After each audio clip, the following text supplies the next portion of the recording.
is some movement, and I don't want to, well, maybe choose my words.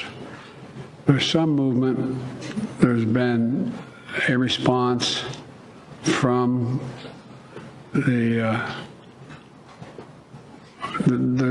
been a response from the opposition, but yes, I'm sorry, from Hamas, but it seems to be a little over the top. We're not sure where it is. There's a continuing negotiation right now.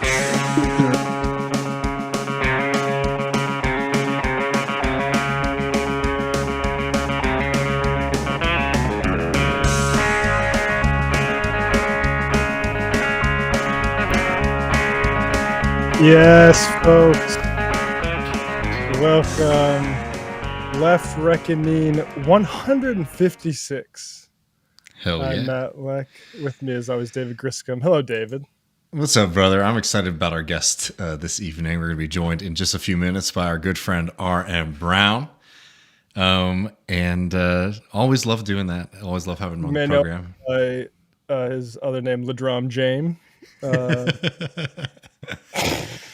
One of the best to ever do it. And talking about one of the best too, don't want people to forget, in the post game, patreon.com/leftreckoning, we're going to be joined tonight by none other than our good friend, the doctor, Professor Ben Burgess. Thank you for underlining that, because I was just watching that dumbass Brett Weinstein, who's been dining out on having taught for like a semester at a liberal arts school in the Northwest for a little bit, and everyone acts like he's some sort of Neil deGrasse type scientist. It's like he barely published.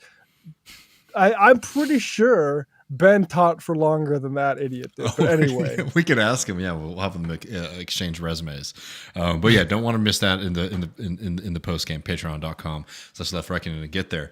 So we got two quick things that we want to get to, both very important though, before we bring Ryan on. And the first one is just a kind of an important update and note. For people who didn't see over the weekend, there was another massive rally here in Austin, Texas, for ceasefire in Palestine. At the end of the rally, a deranged and dangerous human being went up and stabbed and attacked a group of people who were at the rally. One of the people, Zachariah Dorr, has sustained significant injuries in this attack, which the Austin Police Department are now labeling as a bias attack, right? An attack because this person was Palestinian. I wanted to, just give a shout out and thoughts and prayers to the family, to the community, to everyone affected. A reminder to everyone out here about how dangerous the kind of rhetoric that we've been getting. Some of the people we're going to talk about later in this program, the kind of things that they're saying about Palestine, about Palestinians, how dangerous it is.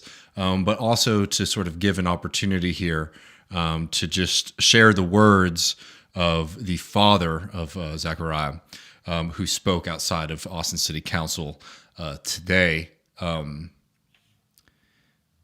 I want to make sure that we have that here. All right.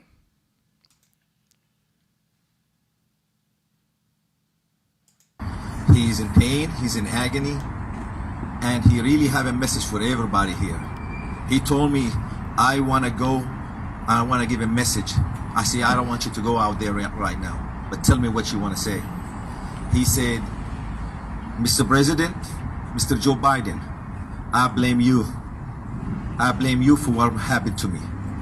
If you were called for a ceasefire 3 months ago, this will never happen. In my own word, I would say, Alhamdulillah, thank God. Thank God that my son is safe. This is something I've learned to say from the people of Gaza. They taught us to say Alhamdulillah for everything that happened to us. Is it good or bad? Thank God for it. That's all we can say.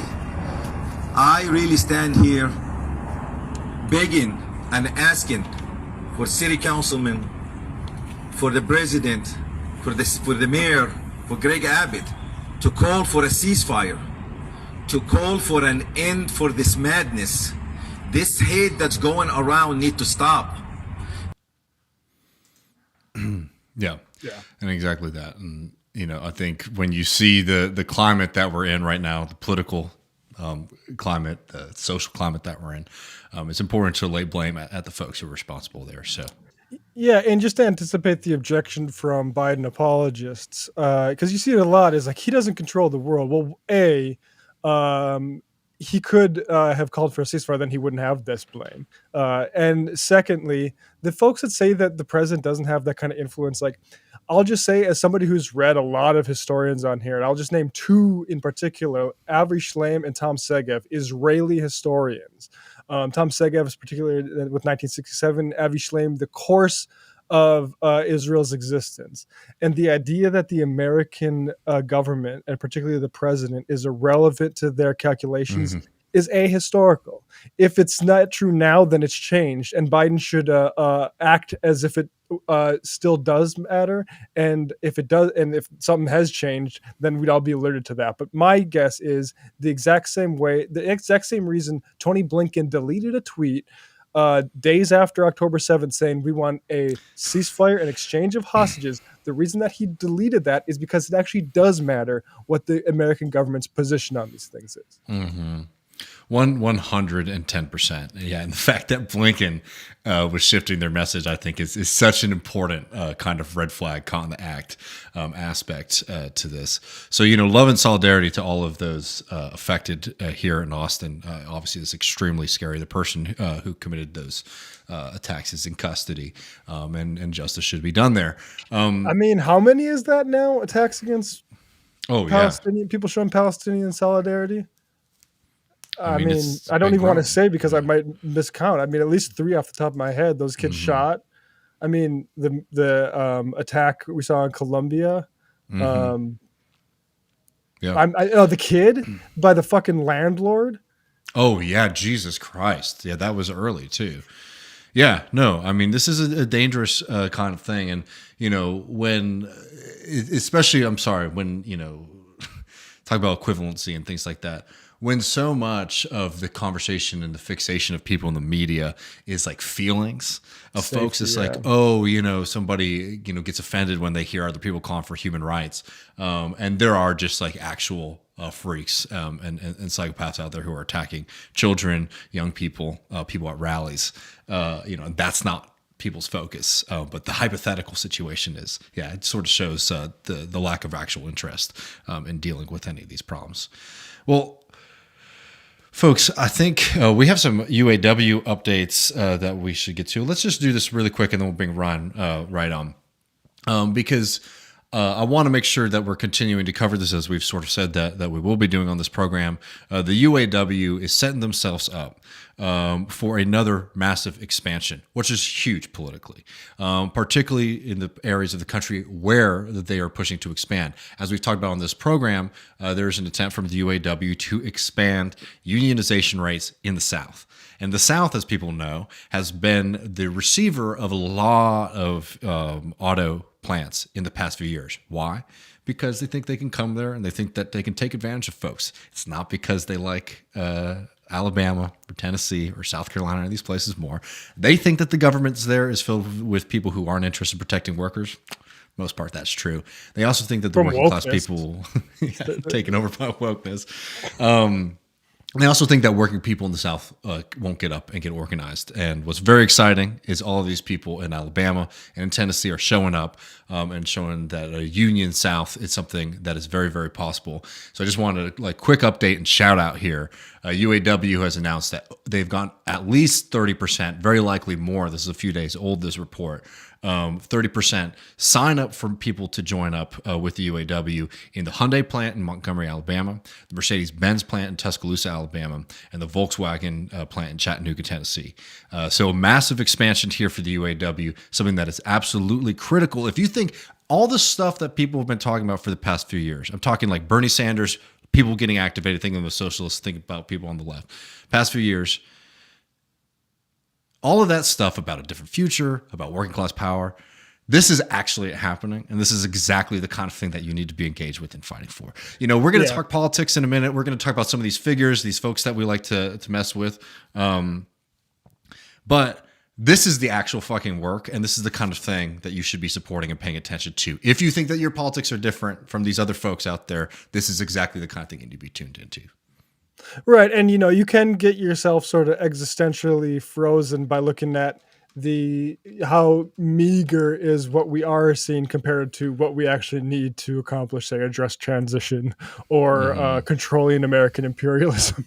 Right. Obviously. But as somebody who has been doing this since, it was just starting, you saw some of the Red State Revolt stuff and at least this is here because it's this sort of activity and the leadership we're seeing, not just by fame, but there's Brandon Mancia in the UAW, that leadership could not exist.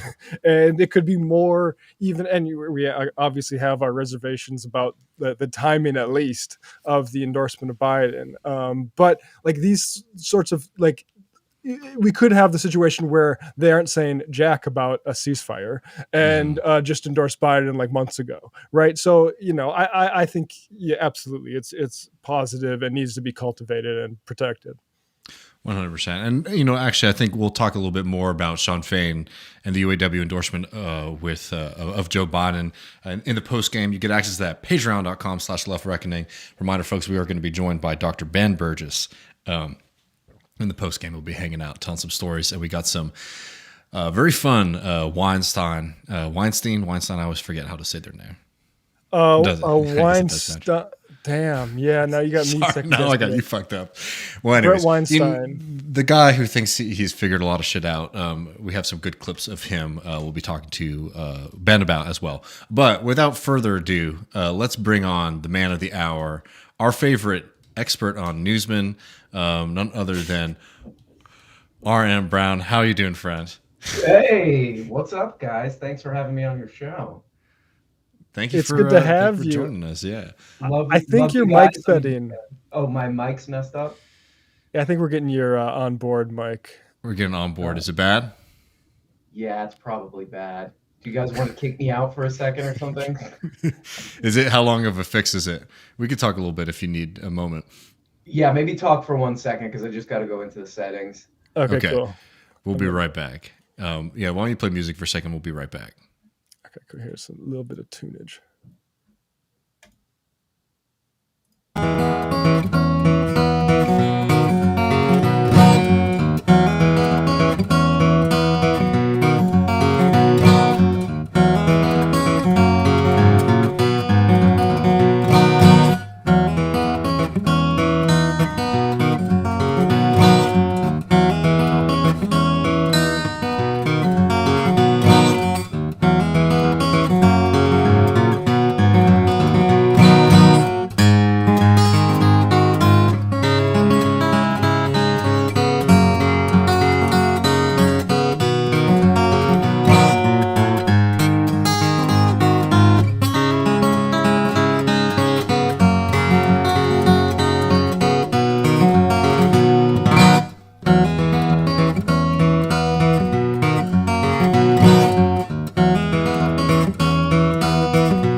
Let's try that again. Take two. We are joined now on Left Reckoning 156 by our good friend, our expert of Newsman himself, RM Brown. How you doing, brother? Do you copy? Can you hear me better now? We copy. We hear you. Oh my God. Well, thanks. Yeah. Hey, thanks for letting me ruin the show. Appreciate it. It's kind of what I do, For all the segments of yours that we've stolen, I think we're even. So Okay. Exactly. Yeah. For the amount of time that you saved me, it's like, shit, I haven't done anything for Majority Report today. Let me just skim through the. I do want to say also, have you told a story about going to the vape store at 3 a.m. and the line that the guy gave you, which is you only wanted one cartridge, and he said, "You're at a vape store at 3 a.m." And I gotta say, I think I would have reacted differently. Like, I think I would react like, damn, like that is very frank, and you're right. You're absolutely right about. Yeah, shout out to the vape store guy. He is the most hard selling. Like, he's really trying to move those vapes. He will hit you with every manner of sales tactic. So big shout out to the 24-hour vape store. Yeah, I know that feeling. I mean, in New York, you go to the bodega, as people say, obnoxiously. What's that? What's that? The feeling of like I should just go to sleep, but it feels less bad. I think just walking outside than I think getting in a car and starting it up and having to park and stuff like that. Well, but anyway, maybe, that's not what we. Well, hey, wait! Before we move on from that, what's your 3 a.m. bodega purchase? Sadly, it's soda. Ooh, one of the like, worst. One of the worst ones. I know. That stuff will kill you. It's 3 Yeah, a.m. What's gonna help me sleep? Sugar and caffeine, of course. Yeah, exactly. I got another like 3 hours of being awake. So. Hell yeah. David, you got your 3 a.m. purchase? Or? Oh yeah, let's hear David's. I mean, if it's not beer or some form of nicotine, Something that Howard or that Chuck Schumer's trying to outlaw. I mean, look, the cute answer would be a taco, but like the fucked up crazy guy, I'm getting some Takis. I'm getting something that's gonna make my stomach real upset. I'm getting some really spicy sugar chips. Whatever one is closest to me as I'm walking out is definitely what I'm doing at 3 a.m. at the gas station. Yeah, exactly. Go for it. Why not go for it? Go for the worst possible thing. Yeah, make the bad decision every night. Yes, that's the message. We should have. Actually, you know what? That's not true. You know what I do get, actually, in all honesty, and pretty frequently is I've convinced myself that like the Jack Link's beef jerky is like really healthy and good for me. I have that too. I do that same thing. I'm like, I'm getting protein here. Yeah, I'm getting some protein. I'm doing something right. Yeah, I mean that's why. Is that why people like the Jordan Peterson sort of meat diet? Oh, dude, I'm sorry. I love that shit. I think that's the coolest thing about Jordan Peterson is the all meat diet. Those guys, I like. There's a few of them like you'll get into who are like. Or like vegetables are like going to kill you. Like it's not just like don't eat vegetables, but like vegetables are like have evolved to be poisonous to humans. I've got good news. It's like hell yeah, man. 7-year-old me is just like I'm all about this shit. I can only eat burgers and steak and no vegetables. In fact, they'll kill me. Yeah, finally validation on that belief. So I think, I mean, I know we have a couple things to get to tonight. I mean, maybe we can dive into somebody who does have a lot of opinions on eating a lot of meat and protein, and that's our boy, Joe Rogan. Matt, how would you want to set this up for us? Because we got a little trip. So this is a fascinating section of I think something you've been following, RM, about the Joe versus the radicals. And he's getting hysterical, and this is him.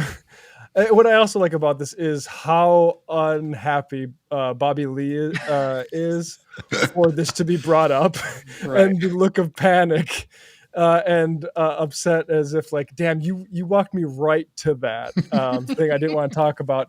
And well, yeah, maybe we should say, like, to me, Bobby Lee has always been a very light, like, absurdist comedian. Mm-hmm. Like, that's his thing. And, like, Joe will just not let him cook on that. Like, that's all Bobby Lee wants to do is do his wacky thing. And Joe's like, no, we got to go into this serious stuff over and over again.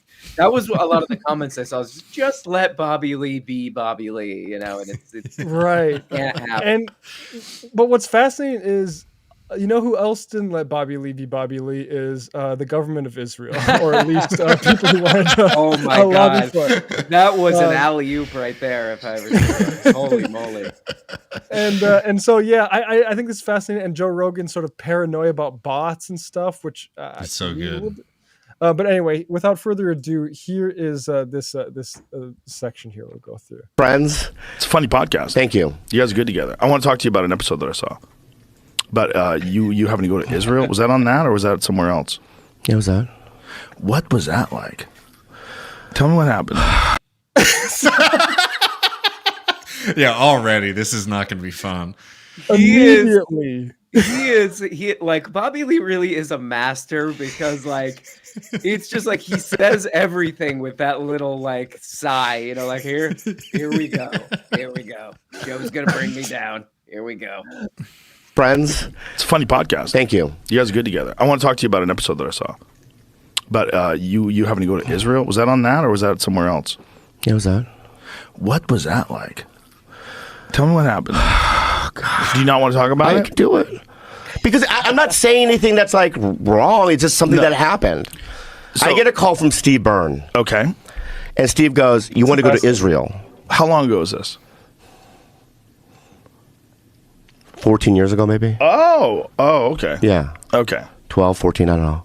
And I go, why? I don't want to do a show there. First of all, what pre-production work has Joe done where he asked this but has no idea the time frame in which it's happened? Like, did you actually watch the episode or I don't okay. I mean, I watched this segment and yeah, you're right. I don't know, maybe he gets like a little sheet with just maybe one line on it. we can ask Ben. We got to ask Ben in the post game. Yeah, maybe it was just like Bobby went to Israel. You know, I don't know. I don't know. I'd say like, hey, producer, maybe like leave that one out. I don't know. Because Bobby Lee just seems just ecstatic to talk about it. It's not gonna cause any problems for him as a touring comedian. Straight down the camera, like, oh god, like yeah, literally, you could do the Arrested Development music at that point. You know, I got a call and they're flying out a bunch of comedians and actors and it's a free trip. And I go, why? I don't know. They just want to show us the country and their culture.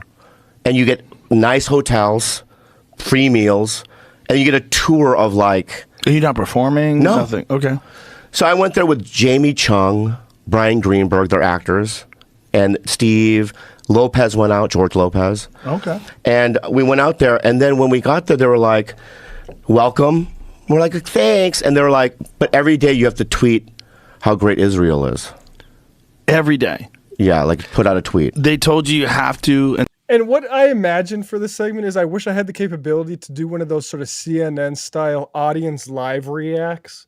Because I think there's part of here where you're like, oh yeah. We're getting somewhere with this conversation here. We're seeing how a government propagandizes using celebrity, something I think relevant. I mean, to people who've been focused on Taylor Swift for a long time, and so I think people would be like, "Oh yes, Joe, positive for the Joe. I'm having a positive Joe Rogan experience right now." Anything about that before you left? I don't remember them saying it before, but they might have. They could have. Right, maybe they said it to Steve, and Steve conveniently left it out. I don't know, but I do know that I feel like if they did say it, that I would have questioned it. Right. You know what I mean? Yeah. So I don't know. Aware. So this is the early days of Twitter, right? Yeah. So when was Twitter's only like 12 years old? It was 10 years ago then. I don't know. How old's Twitter? Oh, there it is. 2006. Israel Unfiltered. So 2006. Steve, yeah. Look at that. So 2006. When was that? Look at your face. Yeah. I have to tweet. Yeah. But here's what happened. As soon as I tweeted the first thing, I already knew, like, oh my God, I think I'm in trouble. Why? What'd you say? I just said, Israel's great. They're beautiful people. You know what I mean? Okay. And then, like, it was just like, and they flew us out here for free. And then you would just get 1,000, like, you know what I mean? That were like, you know, Palestinian, you know, and going, you motherfucker, you know, and just, it was like negative. And there was these gigantic wars that would go on in the comment section. Oh boy. It just got really uncomfortable. And then I just remember, you know, there I am. Look at you. Nice hat. Bro, you should wear that all the time. I look cute with it. Is that the famous wall? That's the wall, yeah. What did it feel like to be around that wall? That wall's old as fuck, right? How old's that wall? I put a note in it. Wow. You could write little letters. You know what I mean? Letters to Jesus? Yeah. And you put Dear it in there. Jesus, when you come I think back. mine was like, let me get more pussy or whatever. Now I don't know That's what you're doing particularly. I'm not a theologian. Is that the thing with the Wailing Wall? Letters to Jesus? Well, he says something. If you want to just play the next part, what he asks for might be interesting. The wall's old as fuck, right? How old's that wall? I put a note in it.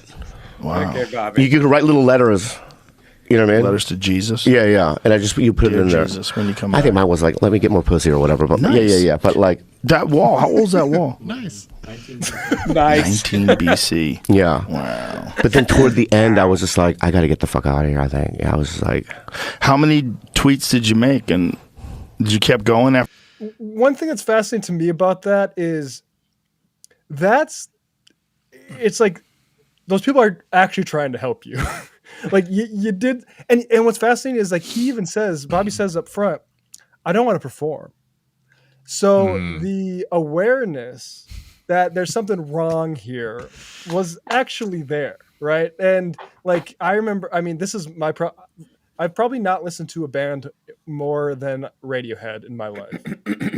And unfortunately, Radiohead decides that, I think this may be in 2015 or somewhere around there, that they're going to play Tel Aviv. And not only are they going to play it, but they're going to like dismiss activists and inciting other people who are not listening to the boycott calls. They cited J.K. Rowling of Harry Potter fame. So like that is, I don't know, like that. I'm glad that awareness was there for Bobby, but like those people, it was negative and like it was getting through to Bobby. And what we're seeing here is like, how do you react to that when you are a public figure? Because I remember when I first got Majority Report, a trans listener of Majority Report went through my tweets and found one where I tweeted something about RuPaul, saying RuPaul had something about, hey, don't be afraid of the T slur, right? And they called me to task for like, why are you speaking on that, right? And like, whether or not I agree with RuPaul's like overall sentiment, and I'm like favorably ambivalent, to be honest, I'm definitely too ambivalent to actually have an opinion on that. And like, I think you should just listen to some feedback and not, I think Joe Rogan has gone the other way where it is driving him absolutely insane, like right in front of our eyes. Yeah. They were attacking you? No, go ahead. Let Joe go. All right. yeah, I think so. Yeah. You have to. You have Otherwise, to. you don't get your hotel. Yeah. It was like a What free you gonna thing. And I didn't know the significance of it until later, almost, like, you know what I mean? Or not the significance, but like what the impact of it, you know? Right. Because I you know, obviously, you know, I mean, obviously I have my opinions about it, you know what I mean? That I'm keeping to myself, but it's like, But this is the free speech zone. Let's get with it, guys. Come on. you know, it's not fully aligned, you know what I mean, with what people think that I should be, you know? You have to be careful because I live in LA and, you know, Oh, I hear you. Yeah. Look, it's a complicated issue. it's so complicated. And it's terrifying. Yeah. It's when you look at the video of when they do an overhead of what Gaza used to look like and what it looks like now, I just, I mean, I don't know, it's just, it's insane. I'm curious. I think Bobby, and maybe that's just because I want to believe this of Bobby, but I think he's saying, I want to be more critical of Israel, but I can't, because we have seen what has happened to people in Hollywood for being critical of Israel. And there's all sorts of things with management of celebrities whose names I am not familiar with because I barely watch movies. But like, my sense is it's much easier to be pro-Israel than it is to be pro-Palestine in these days, unless you're doing it in the extreme degree of like some Zionists where they're like, yeah, I don't have any sort of qualms about the bombing campaign. Like, yeah, that's gonna like cause some problems maybe too with PR. But yeah, I don't know. I think Bobby Lee was coming down the right side there. Yeah, I mean, he at least, you know, I think deserves credit for being curious or interested in wanting to understand the issue and not just kind of, I don't know, not just take talking points or something. I think he deserves credit for that, you know. But I don't know.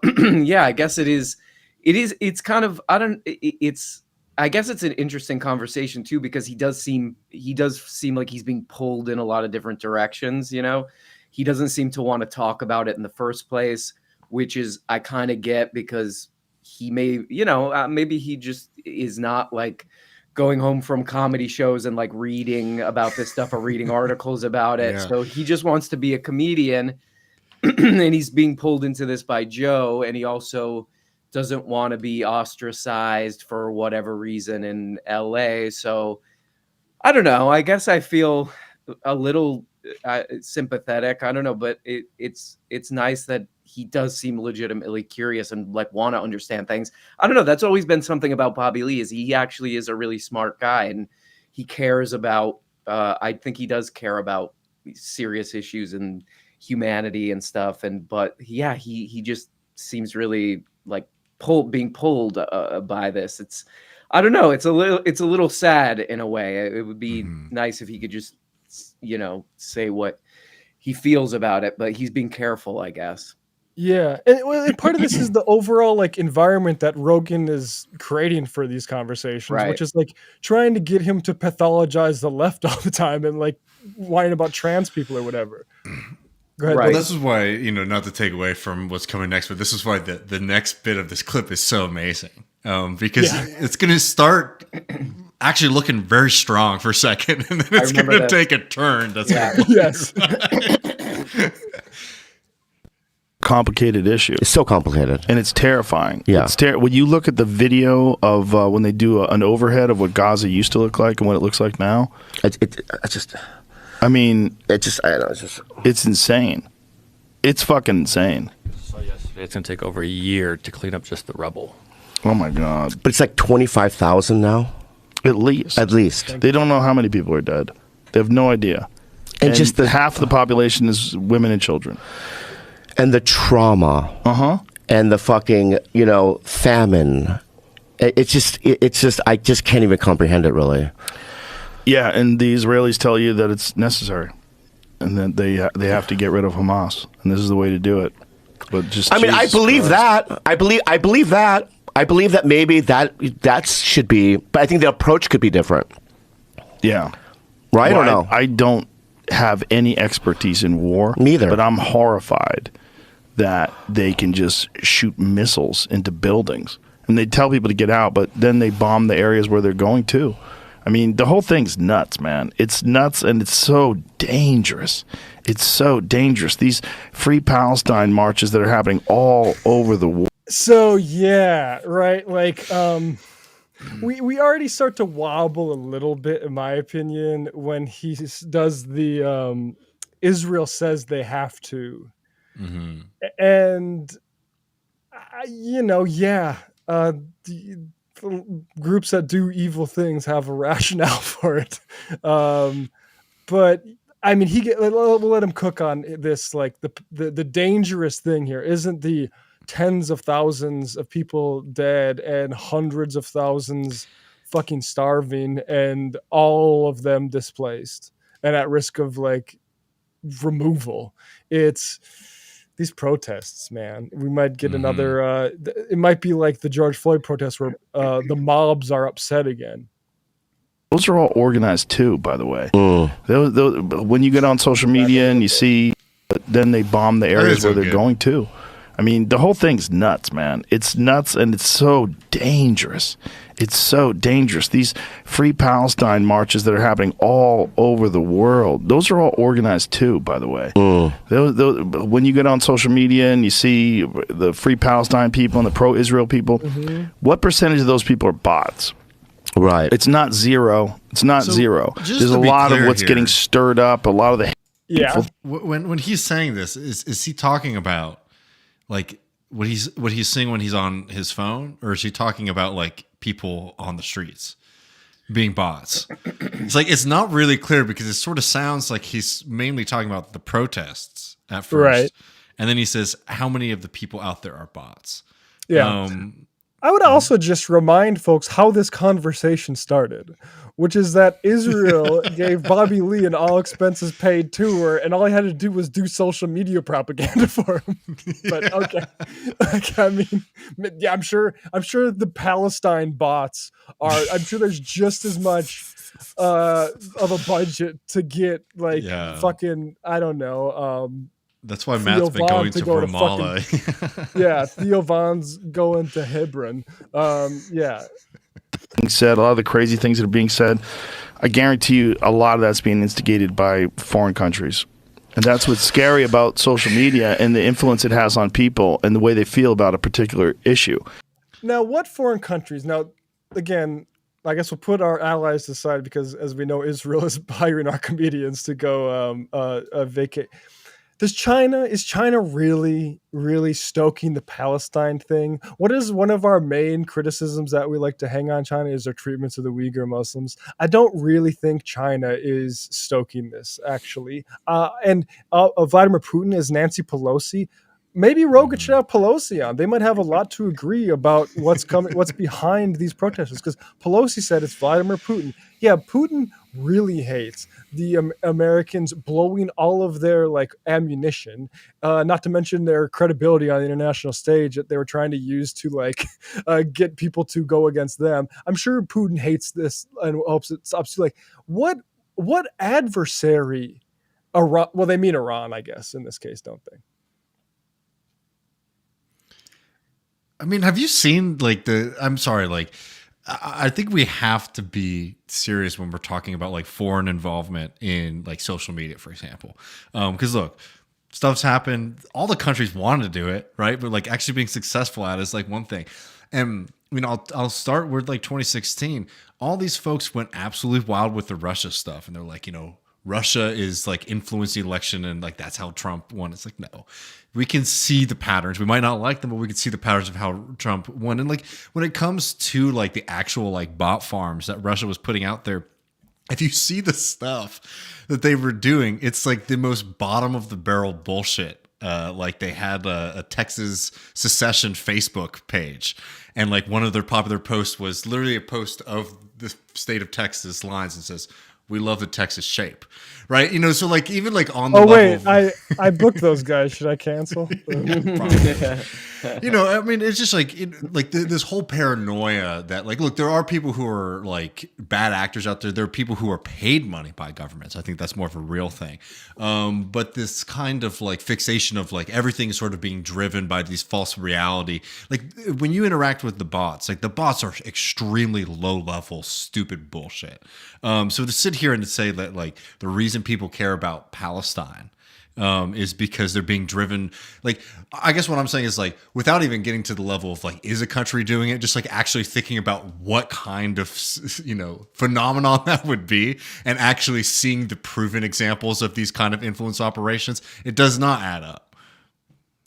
Yeah, absolutely. And I mean, there was a huge, a massive. I was actually surprised at how big the protest was here in Austin. There was a huge protest, and you were there, right, David? And I was there, and walking through, and I talked to a few people, and I don't know, it does seem like there's a media reality and then a real outside in the world reality. And if you talk to a 30-something-year-old woman who has family there, it's pretty obvious to see what the concern is. And I if I were her, I would feel the same way. It's just a human reality. I mean, it's the idea that because he does say that it's all manufactured or something, and I don't know how you would come to that conclusion besides a sort of disconnect between media and reality, because it's just obviously not true. I mean, if you step out into the world, it's just not. You have to you have to have everything, not to be too cute here, but you have to have literally everything being mediated for you through social media platforms to do that. And look, Joe Rogan has a nice place out in West Austin. He probably is not driving down too often to see the protests, right? And I mean, I gotta say, from his Tesla, whatever, the people probably do look very scary to Joe, because he hasn't seen normal people because he's living in a fancy ass community out there. But I mean, it is absolutely Looney Tunes stuff. He's becoming hysterical on social media. I mean, whether it's and this comes from also distrusting people in general, because that you could believe the population is so easily swayed by bots that they could be moved towards these sorts of protests, or they could be moved towards like gender reassignment surgery or whatever. Like you have to have very little faith in people, and I think that's that's kind of like what underlies a lot of this. Well, it's like, who's the boy from Malaysia whose name I always forget? Ian Miles Chong. Like Rogan is becoming like that in the sense that like Rogan is in a compound and he's like reading about this foreign country where all this crazy shit is happening and he's really mad about it. And that's why he does sound like Pelosi. Like they might have different positions on Ukraine, but when it comes down to like what's behind all this stuff, they are both like, you know, a tinfoil hat. There's just a little bit more of this here. Okay. And that's on top of the horrific nature of the issue itself, both of October 7th, which is undeniably horrific. And then this. And then on top of that, you have this open anti-Semitism that we never saw before, where it's just open everywhere. It's wild. It's fucking terrible. It's so scary, man. But it's also an issue that will never be resolved. But it's not just that it'll never be resolved. Like, I never thought it was going to be an issue where the presidents of like major universities were standing in front of Congress and they were justifying people saying death to the Jews, that it wasn't harassment unless it was actionable. Oh yeah, we can leave it there. That of course didn't happen. That's not what happened. What happened is that there was a conflation of, say, liberation slogans like "from the river to the sea," which could mean, say, we want one democratic state for all peoples to live safely from the river to the sea, which is a context more and more people are saying it in, frankly. Or you could say it like in the context of Bibi Netanyahu, which case it actually is genocidal, but that's not what they're concerned with. But the people were not chanting slogans that were calling for another Holocaust. People were criticizing the state of Israel for doing the exact same thing your guest that has made your guest afraid to talk about his experience in Israel, Joe. And so that's the scary thing, is how even Joe is part of this suppressive idea. Because, like, I mean, they get into the other example of society going too far is the Bin Laden stuff, which they get into next, which is that like apparently everyone was saying Bin Laden had a good idea, and like again you look into that story and that was massively inflated and exaggerated to the point. And the only thing that was mildly interesting is that actually, I think certain people were surprised that it didn't just mention like American are too free, but also mentioned like actually Palestine is a long-standing grievance in the Middle East, and whether or not you trust the sincerity of certain actors declaring themselves champions of it, probably do the right thing and stop stop the dispossession and oppression of Palestinians, and then you won't have to deal with these sorts of confusing issues. But you know, like this might be a little off topic, but I thought that TikTok thing you were talking about is interesting in terms of like how like social media content works, because it's almost like what the message was really there is that if something starts trending, people will latch onto it. You know, like it almost doesn't matter what the content is. If there's something that's trending, people will almost as like, I don't know, like a market or whatever. They'll like figure out a way. They'll like latch onto it to try to get themselves in the cycle. You know what I mean? It almost like doesn't matter what it is. That's like the what I thought was like the obvious like material takeaway from that. But yeah, it goes, somebody in the chat said, why does it lie?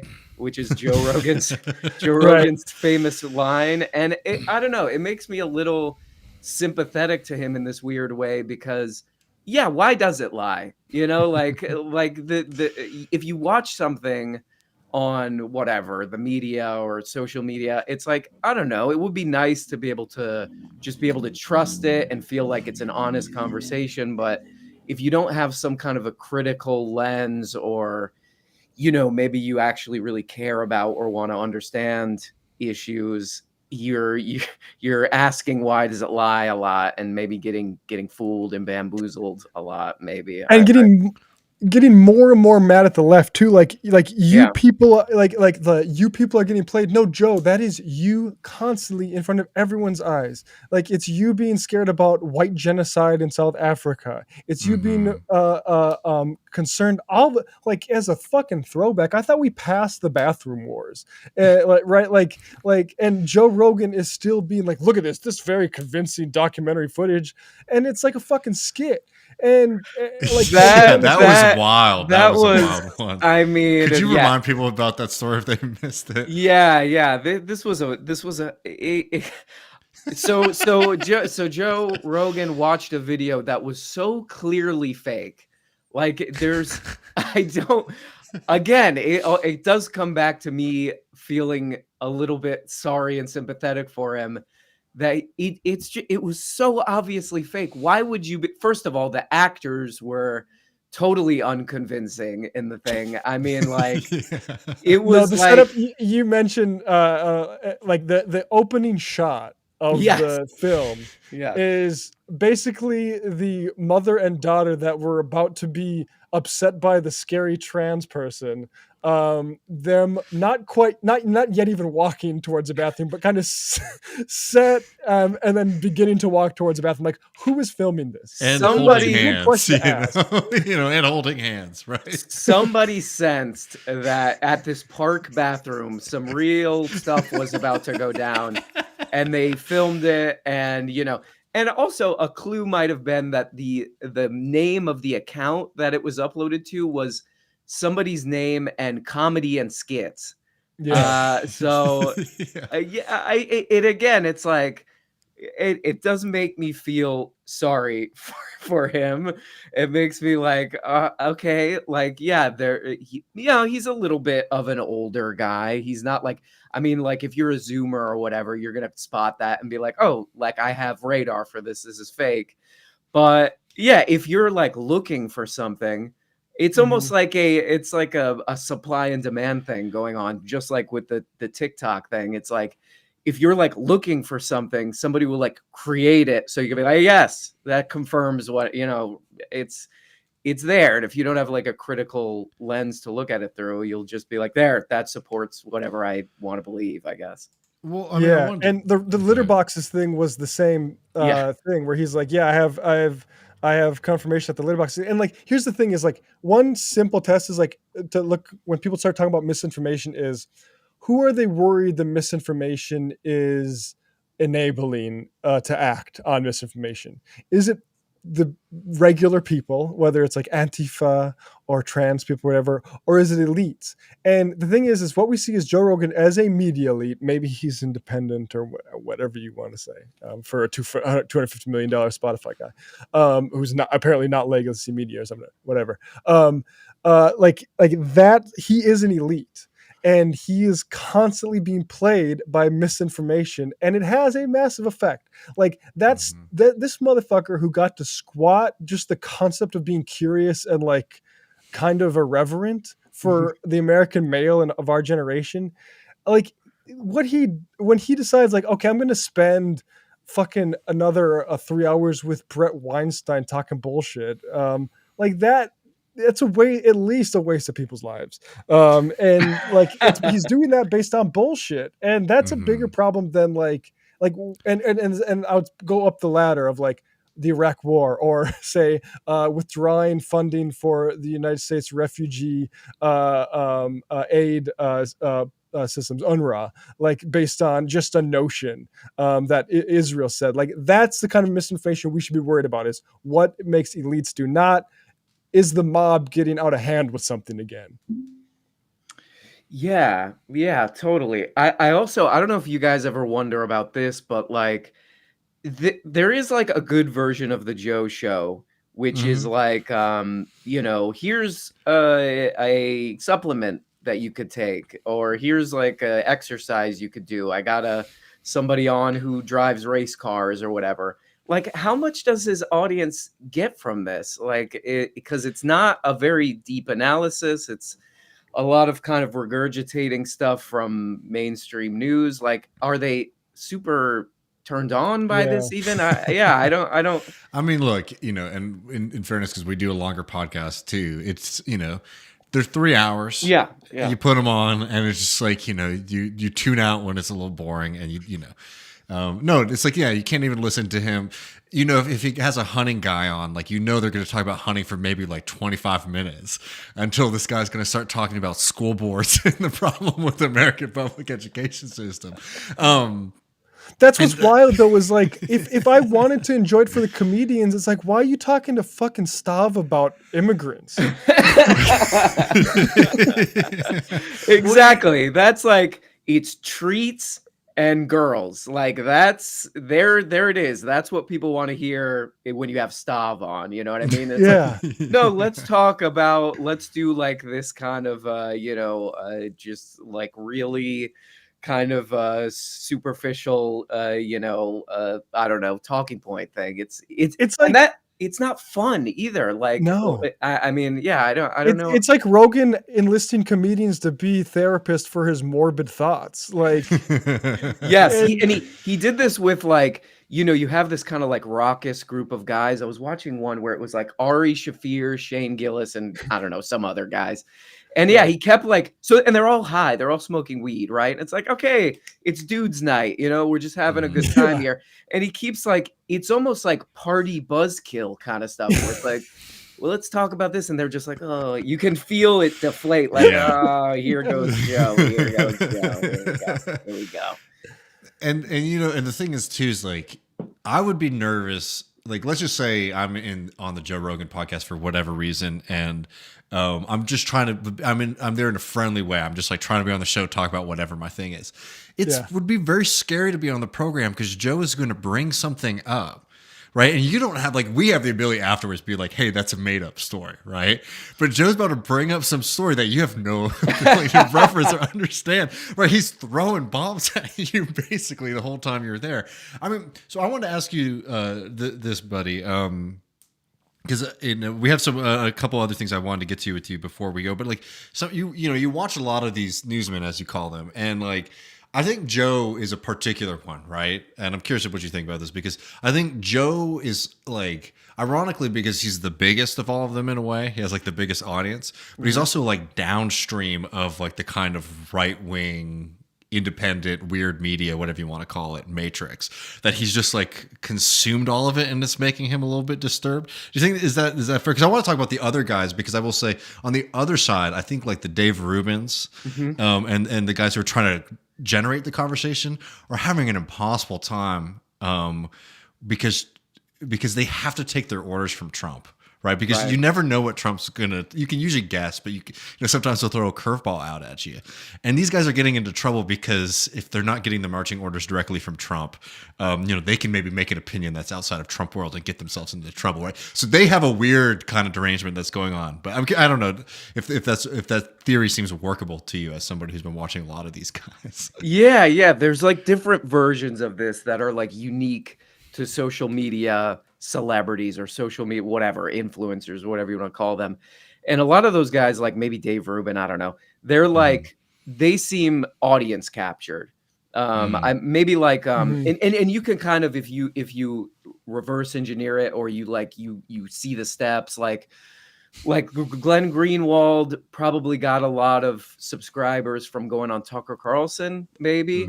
So it's like, then it becomes you're kind of like you're serving an audience, and you're scared that if you say things that they don't like, they're going to leave, and that's going to affect you materially. So you can see that like directly influencing their content. Joe doesn't have that as much, I don't think, right? Like he's been around so long that like he's more of like a staple. He's more of like, it'll pop up on your timeline.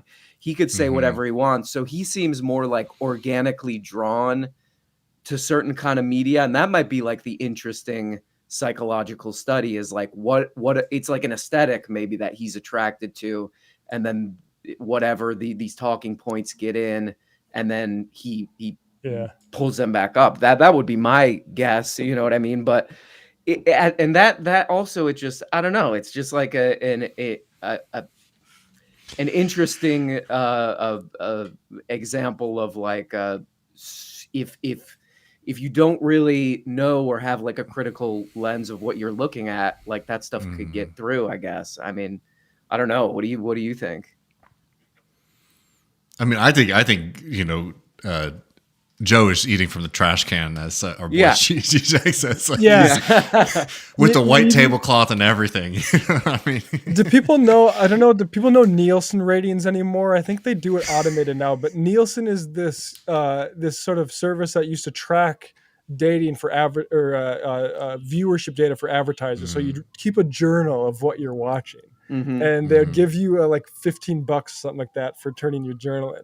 It would demystify a fuck ton if Joe Rogan had to publish just his entire YouTube browsing history and all his TikTok scrolling, and he'd be like, he's fucking dumb as shit. Like, look at this guy. That would be fascinating to just see the diary for sure. But they're all like this. I mean, Elon Musk, too. Not that I'm. Here's the thing: is like Joe. Like I'm actually like genuinely like I want Joe to like be better and to figure out what he needs to figure out. Get okay. Elon Musk, I could give two shits about, but he's on a lot of wild stuff too, as you can expect. But he literally was retweeting Amy Therese, which is like a deep dive. Elon Musk was retweeting Amy Therese the other day, which is like if you're getting to that level of just wild internet conspiracy right wingers, and for people who know the lore, Amy Therese used to run in some circles with us, even Matt. Well, that's what's weird. Elon's very online in a weird way. He was responding to Tim Pool about Emma Vigeland being a pedophile, allegedly. Sex ed. But like the thing is like with a giant platform like that, you do quote tweets if you want to really fuck people up and send all your people. He was just replying to Tim Pool like a fucking fan. And of course that would draw some attention to it, but it's not, it was weird because it's like, even that engagement, it's just like, you're just kind of discrediting yourself in front of everybody. Yeah, he's like, he's losing the plot. And like these guys, I guess what's funny is, look, I'm not a big believer in like generational politics. I'm also not a big believer in like the Fox News has created like the entirety of the right wing cycle machine. But it becomes a little bit more acceptable to argue when you watch both Joe Rogan and Elon Musk, two guys getting older, having their brains slowly turned into sludge by interacting with a bunch of flashing, images and scary sound in the background. I brought this up. I don't know why. This is like my what pops into my head as an example. There was an Adult Swim show like 15 years ago called Fat Man Stuck in the Internet, and it was like I always think of that because it's like, I don't know. Yeah, it does kind of feel like being stuck in the internet because and there was also a book in the very early days of like social media called The Shallows, which was just a guy, it was like a pop psychology book, but it was basically this guy saying like, hey, there's this phenomenon I'm seeing where people are kind of like, their brains are changing in the way that they consume media, where instead of like reading a book and trying to like really understand an issue, they're kind of skimming headlines and they see a post and they'll like believe the post. And so it's like, there is like this almost like, it feels like a fish in a barrel aspect to it, or like if you're not actually reading or trying to understand, there's all this bait in the water that can catch you, I guess, and that feels like what we're watching with Joe is he's just like got a hook in his mouth a lot of the time, I guess. Yeah. I mean, Joe's because we saw with our previous two presidents, they're very much television guys. And like, how I was talking about like the misinformation, are we worried about the effect it has just on the broader population or the elites? And, when I read Neil Postman, Amusing Ourselves to Death, he's a NYU sort of affiliated media writer. It was all about the effect television would have on society. And it's like, yeah, damn, people are going to get stupid. What we didn't realize is like, actually, that's the president's though. Right. Like Trump is going to be absolutely fucking fixated on the 5 every morning. And then Joe Biden is going to get in office and he is going to be fixated on Morning Joe. And that's going to be the Just slight so improvement that we clock there. And I mean, and the thing is like, you like to think that Obama was better, but Obama was like, yeah, give me the new Jeffrey Goldberg essay. And that's something like the misinformation is coming from inside or is problematic inside the White House. Yeah, no, totally.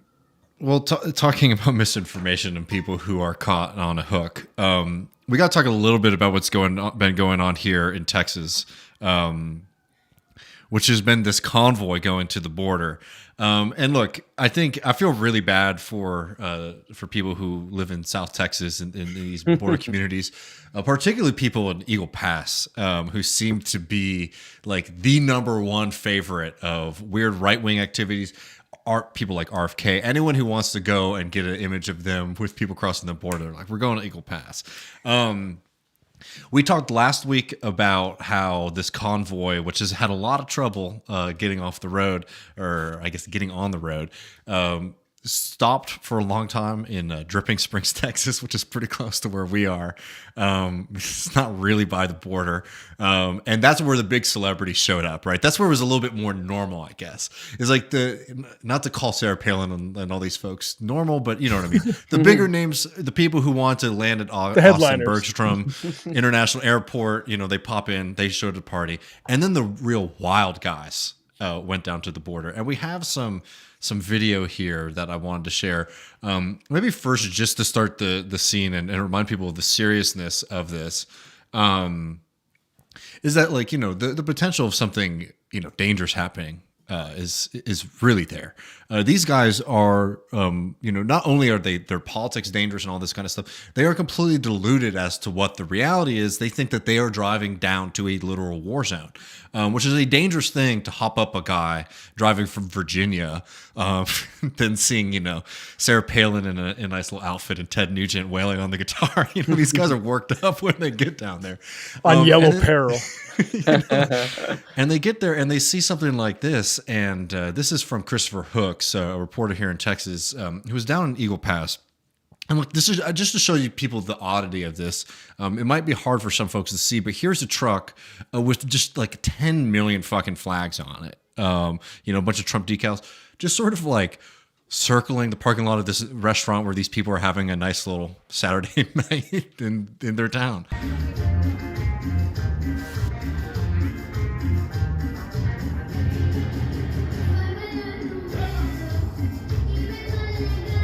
And like this sort of, is just like one particular image, and there's a bunch of them out there. But as Christopher Hook says, strange scenes in Eagle Pass tonight. Folks are out there having a good time, and there are these trucks with 80 decals and 100 flags and out-of-state license plates just kind of circling.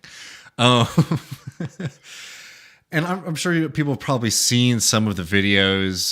There's been a lot of Christian stuff going on. Well, actually, before we get there, I will say, I was saying before we started to Matt, like, there's really something that is funny about watching these guys, because like there is something about the Trump rallies. We've all seen them. They're very funny. There's a lot of characters out there.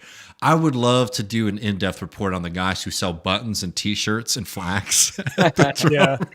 No, David and I came up with a movie idea where it's the rivalry between two Trump merch salesmen as they go across country, and one's maybe a little bit crypto DeSantis-y, but knows where the money is. Anyway, like a buddy road comedy.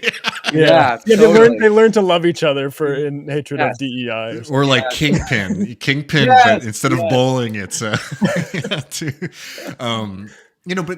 anyways, and like because but this stuff is volatile because going back to like how hard it is to sort of hold these coalitions together. And again, I'm not downplaying them. I literally was just saying how dangerous they are. But when you watch these movements, and it's just wild because you have people coming from all different geographies, political persuasions. And one thing that is very funny is like, I don't know, Texas people. I love them. Everyone knows that very much. That's a big part of who I am and all this kind of stuff. But also, Texans are so worked up about people from the rest of the country, and it's very funny to see this kind of fixation of the right. That's like, oh, we're going to come down to Texas, and it's like, look, I'm like Greg Abbott likes it, people like it on Twitter, But everyone here is also super worked up about people from California coming to the state of Texas, and they don't give a shit if you're a conservative or a Texan, right? You are already automatically there with suspicion.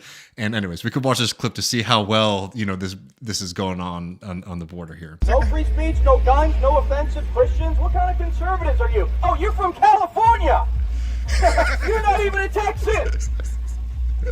San Diego. Like America doesn't believe in that Constitution. Watch, hey!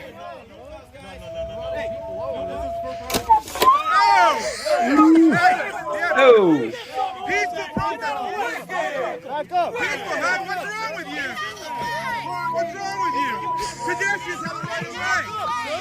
Peaceful protest, huh? You're a violent thug! You're a violent thug! That's all you're saying. I got Jesse, watch out! This guy's trying to... You don't like God? You don't Hey! like the Bible? You don't like Hey! Hey! You can't touch me! Wait, is that Ninja Turtle? I cannot. Where's the Ninja Turtles? On the back of the truck. I'm Okay, I'll completely go back. fixated on that truck now. No, it's not just the back. It's like a full Ninja Turtle wrap. That's really sick. All right. Oh my god. Yeah, well, I agree. Send those guys back. Get them out of here. No, I mean, like, I look. love hearing pedestrians have the right of way. In that situation. Yeah, pedestrians have the right of way. He pulled an "I'm walking" here at the rally. Holy moly! It's a beautiful thing to see. That these people still can't come together. This is why the right never wins. Is they always eat each other. We're always eating our own tail. As the left always loves to say about themselves.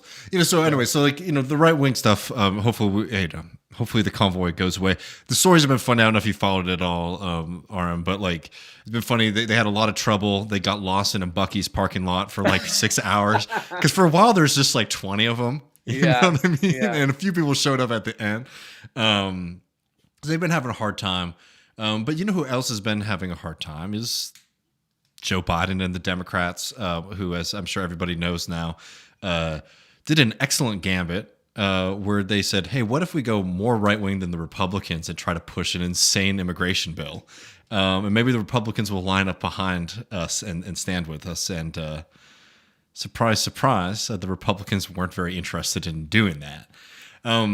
We've sort of talked about how nasty Biden's, the Biden push, the plan they were pushing is. I mean, it's a nightmare psycho bill, expanding detention capacity, shutting down the border after certain thresholds are met, and of course, sending sweet, sweet money to the folks in Israel, Ukraine, and Taiwan. But what's been really funny about this is watching the Democrats cry and be upset that the Republicans sort of said, "Oh, we don't want to do your plan," right? Which we all sort of knew was going on. What's been really interesting is watching the far right characters have to figure out a reason to be against this bill, right? Because they can't just say, "Oh, we need Trump" or something like that. They have to come up with something different. And if you don't mind sticking on for just a couple more minutes, RM, we have a visit here from one of the great newsmen of all time, Alex Jones, who breaks down why this bill is so bad.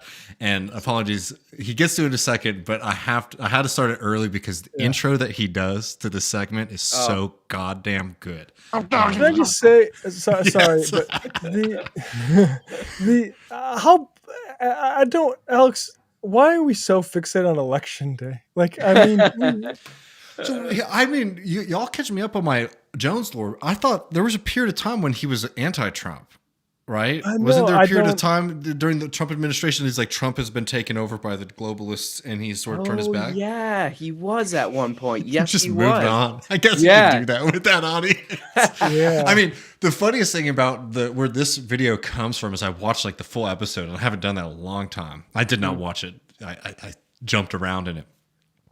But an hour and a half of this 4-hour episode is literally just a commercial for gold.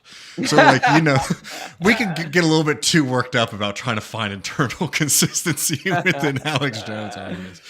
But just watch this intro here because it's pretty special. Are 273 days, 12 hours, 53 minutes, 41 seconds out for the most important election in world history. I'm coming to you from deep in the heart of Texas, Austin, broadcasting worldwide, thanks to your support, your prayer, and your word of mouth. All right, look. All right. They just released the... Sorry, this is like the most pregnant pause of all time. That's the, oh shit, I'm actually considering my deep like, sort of interpersonal issues while I'm on air pause. Oh, man. All right. Quote, bipartisan Senate bill that they claim they have the votes for to pass in the House and Senate. And I got up about 5 a.m. as I normally do today. A couple of... I just love the flex, you know? Yeah. Alex Jones works harder than the rest of us. All right, let's see. And what's he doing? Like I woke up a little Bryant early news. today. I mean, he left out this part. He's up at 5 a.m., but the first 3 hours he's eating kolaches. So let's be clear on what's going on during that time. Hours of research before my daughter and wife caught up. Flexing on his daughter and wife. And he has a new wife, I guess. I saw the subsections of the bill that Jack Posobiec and others were posting, and I went and read most of the thing this morning. And it's a big bill, but there are sections in this that even shocked Alex Jones, because I know they're a bunch of criminals. Oh, but it actually says that Biden has the power of a dictator, which shows they would never give this power to Trump. So it literally says, by the way, it's section 1(2)(b). Biden has the power of a dictator. That's a very important section. All right. But Trump might win the presidency. Like, this is sad to see him just chill. Yeah. And to be like, You're right, you man. know my reputation as the crazy guy who's always crazy about everything, but even me. Like, that's like a aging football player throwing in his last moments of relevance for like a pain relief. Oh, Yeah. they intend to steal the election in 9 months. And it says, for any reason, Biden can declare an emergency and do whatever he wants on the border. So what's ironic about that, and not to be the typical David Texas politics nerd, but as people know who've been watching this program and have read my writing, this is literally what Governor Greg Abbott has done. Right. He put Texas under a state disaster declaration during the COVID-19 crisis. And he said, because of COVID-19, we have to send troops to the border to stop the inflow of migrants into Texas.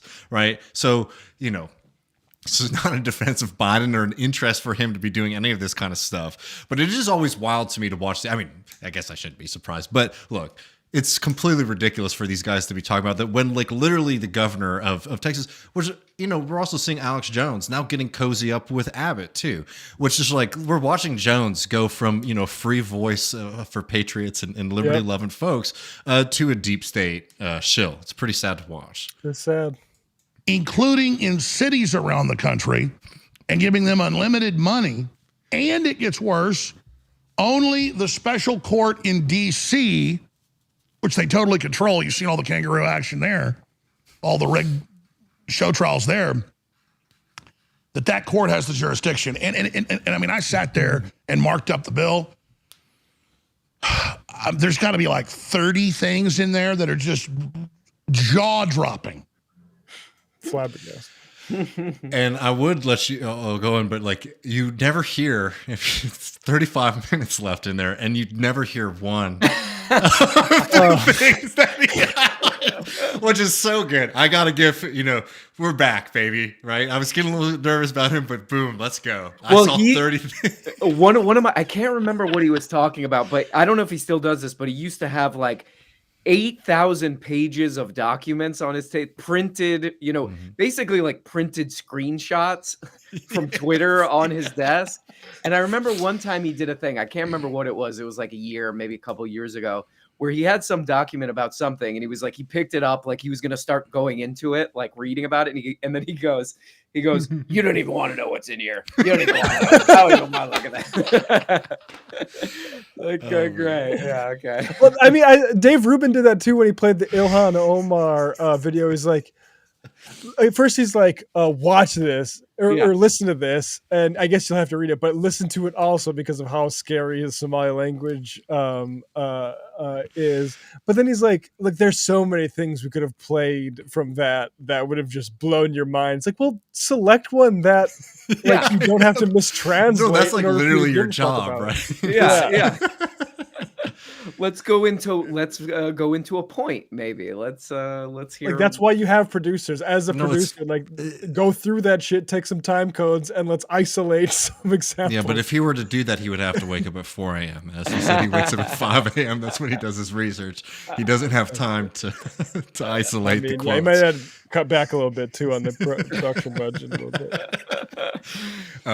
Yeah, and I'll just say this.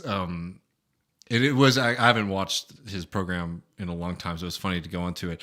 The best thing ever are the commercials on it. Oh yeah. Like he does the live commercials, which are very funny, but it's sort of the world's gonna end and you need gold. Which Matt and I were joking about this last week. Is that like I don't understand the idea that like in a post-apocalyptic world, like people are gonna want like your doubloons or shit. Yeah, it's stupid, man. But the best thing is he's selling every product, and it doesn't matter what it is, that gets like a kind of show ad or pre-roll ad. It's just crap from Amazon, right? Like a flashlight or like some other, doohickey. But it always is framed in the same way. It's like the government does not want you to have this flashlight. Right? Because this flashlight is so good. The government does not want you to have Hello Tushy. The government hates drop shipping, I think. So it's super, super good. But maybe we could do some more because I actually had a lot of fun revisiting Jones. He did a video, and I would play it on this platform, but this isn't a free speech platform, so we would get in trouble for playing Star Wars on this program. But he played a video of Obi-Wan Kenobi getting killed by Darth Vader. And he just plays like the straight clip from it. Oh, he does kind of stuff all the time. Yeah. But he did something so sick, right? Yeah. It was so good. I couldn't handle it. Where the opening of the clip is like Darth Vader slowly approaching Obi-Wan Kenobi. And I don't know Star Wars well enough to do it off the top of my head, but he does like, he's like, I used to be the learner and now I'm the master, or something like that, right? Before he says the line, Alex Jones says that line into the microphone. So he's like, I used to be the learner, now I'm the master. And then Darth Vader says it right after. It's so good. So yeah, I think we got to do some more Jones stuff in the near future together. Did you guys ever read his leaked I mean, this was a while back, but did you ever read his leaked text messages? I remember hearing some of the highlights. Oh my yeah, gosh, it's been a little while. Oh my gosh, they were really wacky, but there was one point where, because he's in a lot of arguments, he's in a lot of interpersonal drama, let's just say, and there was one point where he was arguing with somebody, and he'd argue, and then there's just one text he writes, "Got in crash." So I guess he was. Oh, yeah. Don't text it. Maybe that's a message, Alex. Don't text and drive. Like, come on, man. Yeah. The issue with his wife, like, hey, respond. That was the one, right, where he's like, yeah, like, hey, where are you? You're not responding to me. I don't know. Maybe I'm being too much. We've all been there of like trying to get somebody to text you back and being kind of pissed off, and you. Like, well, I got in a car crash now. It's kind of your fault. I wasn't so agitated. I made when a crash accident. You should probably call me and see how I'm doing. Oh, man. Yeah, well, I think we have some good ideas for the next time. But, brother, I really appreciate you spending some time and joining us this week on Left Reckoning. I'm sure people already know about the wonders that is the RM Brown experience. But for those who don't, tell them a little bit about your program and where they can find it. Yeah, it's RM Brown, the YouTube channel, and I upload there, like 3 times a week. So, and I love you guys, and I'm a fan. It's one of the, I think I've told you this, it's one of the few shows where I feel like I am actually learning something. So yeah, thank you guys for doing what you do, for sure. Likewise, I'm a patron of the RM Brown podcast, and I also would like to say it is a deceptively informative show. Obviously, it's very funny. Obviously, you like that piano music, but actually you learn something and a little bit more in depth than you might expect because you do a lot of actual research into the issues that you mine for comedy. Yeah, you actually get the time codes after you find the 30 things that made your yes, jaw exactly. drop. But brother, do appreciate it. Everybody, show is not over. We're going to run over the post game, patreon.com/leftreckoning to get it. We're going to be joined by none other by Dr. Ben Burgess, who is also a friend of all of ours. We're going to be hanging out. We got some Brett Weinstein. I'm trying to not say the end of it because I don't know how to say his name anymore, Matt. I lost that. Weinstein. Because Weinstein. Like Weinstein. I like Weinstein. Brett Weinstein. Brett Weinstein. We're going to have a lot of fun over there. Patreon.com/leftreckoning to get access to it. You can also buy merch. You can get that cool hat that Matt is wearing at leftreckoning.com/store. Appreciate all of y'all so much. We'll be over in the post game. We also have bonus episodes on Sunday for patrons. I'll probably do a Griscom stream this Thursday. We'll have to see. Take care, everybody. See you soon and have a good evening. Peace.